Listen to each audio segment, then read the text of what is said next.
Sulaiman, it's a pleasure to speak to you both. This is the first time you ever speak publicly about really anything related to your father or anything at all. For anyone that doesn't know, especially those outside of Pakistan, your father, former Prime Minister Imran Khan, was jailed over a year ago now. I think I told you guys, I did an interview with him weeks beforehand on the day of the Russian mutiny. And it's one of the most emotional interviews I've ever done.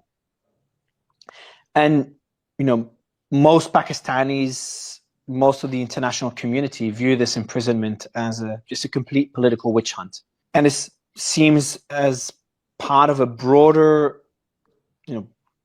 history of military control by the Pakistani military, or political control by the Pakistani military. That's essentially dominated the country's politics for decades now. I want to start with a tweet by your mother, Jemima. In the last few weeks, there have been serious and concerning developments regarding my son's father, Imran Khan's treatment in prison. The Pakistani authorities have stopped all visits to him by his family and his lawyers. They have also postponed all court hearings.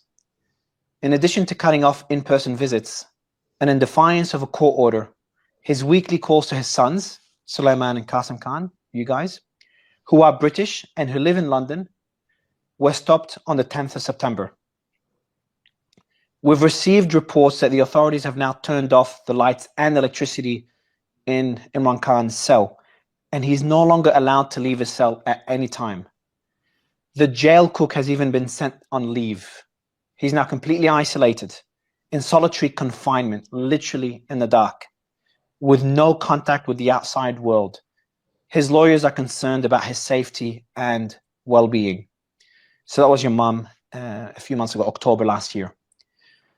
Guys, again, pleasure to have you on the show. And my first question is this an accurate description by your mother? Yeah, I mean, completely. We've